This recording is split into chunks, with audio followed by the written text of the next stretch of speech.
Chapter 1.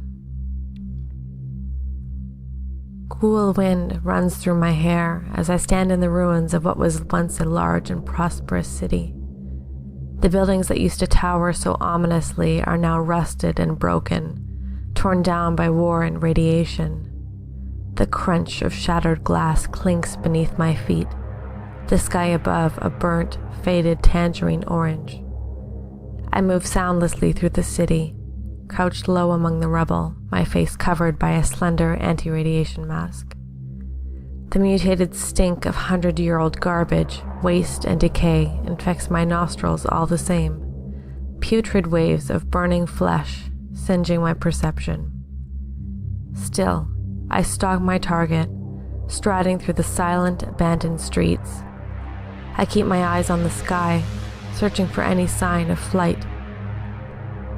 Often the survivors of harpy attacks claim they've seen an angel, those majestic wings deceiving them until sharp teeth and talons tear them apart.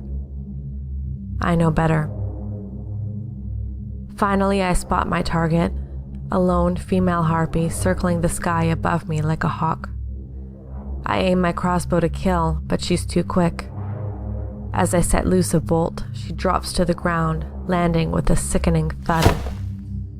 The harpy hunches before me, her wide, white irises piercing.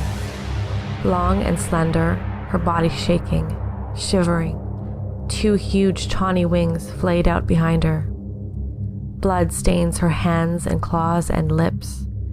I brace myself, smirking confidently. My arms are ripped with lean muscle, and my new gloves are tipped with small metal spears. I'm ready. Without warning, the harpy springs toward me, sharp talons bare to tear me apart. As she soars downward, I roll to the side, catching her thigh with my own makeshift talons. The harpy squeals, drops to the ground, and quickly rebounds back to her feet with a snarl. She tries to lunge at me again, but the gouge turn out of her leg is hindering, giving me just enough time to unhitch the small crossbow from my back. I leap backward, knock a bolt with a tinge of red liquid covering the tip, and let it loose. It hits the harpy square in the chest. Her eyes widen, and she wails so loud I need to cover my ears while the tissue surrounding the arrow begins to dry up and crack. Steadily, the wound expands, corroding her entire body until nothing remains but ash. The sky begins to fade away, and I pull off my oversized virtual reality helmet. As my vision fades from black and splotches of light appear, so do the dingy walls of Sandy's apartment. Sparsely furnished, with only a ratty beige couch and a coffee table cluttered with empty pop cans and water bottles, the rest of the humble bachelor is dwarfed with equipment. A huge computer monitor covered in unreadable scrawl, multiple backup servers, and hundreds of wires hang like the vines of the trees you see in old books. It looks like a bunch of junk to me, but to Sandy it's a personal nirvana. Shaking out my long hair, just dyed a bright red, I pull off the electrodes stuck onto my skin and turn to face my operator. "What do you think?" he asks, unable to quench the excitement in his voice. I can only smile. Sandy Atwood, a goddamn computer genius, and he wastes his talent designing training modules for ElderCorp. He doesn't even realize how much more he could be doing. Of the program, it's fair, I tease. And yet here I am, testing them for him like I'm still a hunter, still employed by the Corp instead of scrounging through my days in desperation. "You know that it's fantastic," Sandy jests. He turns off the program, releasing the airlock on the rest of the cords attached to me. I rip them off my leather VR suit and plop onto his old couch. It might even be comfortable if there weren't holes torn in the corners, releasing bits of yellow-stained cotton fluff. "It's good, but you're missing some important details," I say seriously. Sandy whirls his computer chair to face me and bows his head, mocking me as if I were a spoiled princess. "And what might those be, O wonder huntress?" he asks. I scoff and roll my eyes. He knows better than anyone that I'm not a hunter anymore, won't be a hunter again, and generally gag at the mention of ElderCorp if there isn't a fistful of cash involved. But I let him slide because he's good to me, even though he knows my past. Harpies aren't feral monsters, I explain. They have gender, they have personality, and they speak and act just like us. In battle with a harpy, they'll do everything in their power to distract you, to get an edge. Verbal attacks, taunting, sexual innuendos, you name it, they'll do it, and they're good at it. Sandy nods, absorbing every word. And I love these gloves, I add, peeling them back from my chapped knuckles. You can take the hunter out of the corp, but you can't take away the hunt, Sandy replies. David would have loved them, I say, almost a whisper. David. I don't want to think about him right now, or ever, so I reach over the couch end for my bag and toss it over to Sandy. 300, I say. He takes his keys and unlocks the bottom drawer of his desk, grabbing a few plastic bags filled with tiny green capsules. Your price is getting steeper, he says dryly. I can only chuckle. In our world, no one has just one job, even corp employees. Behind the equipment and his secret wall, there's a small laboratory where Sandy manufactures the valuable little tabs he's placing in my bag. In the underground, 10 is just as good as money, maybe even better. He tosses the bag back to me, and I haul myself from the couch and head toward the door past the stale, unused kitchen and rotting bathroom. Till next time then, I say before I reach the door. 3 days, and I'll have something ready for you, he calls. I weave my way from his apartment through the dilapidated, low-rise building and out into the underground, patting my bag as I whirl out the door and into the streets with enough 10 to feed me for a week.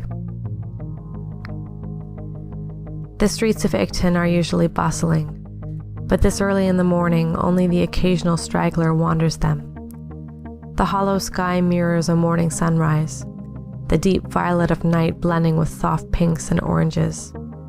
The cities used to be dark all the time, the ceiling that protects us from the radiation above the surface made of pipes and steel beams. But the citizens of the underground couldn't handle it. Too many taxpayers falling into the hole of depression. So they made us a sun. There are no plants or animals down here, just dirty cobblestone streets and tall buildings plastered with ads and graffiti. Icton is even worse. Anyone this far west of Central has a secret, be it a criminal record or a membership in a gang or the Valhalla Resistance. My secret? That's a pretty long story, and my reason for living in Icton is because this is the only place I can stay hidden from the corp.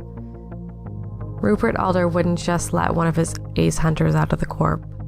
I know they're looking for me, and I know they'll eventually find me. My goal is to keep that eventuality as far away as possible. I hop on a streetcar, gripping the metal bar as the train lurches forward. Ads are plastered above the seats. ElderCorp keeps you safe from the harpy invasion.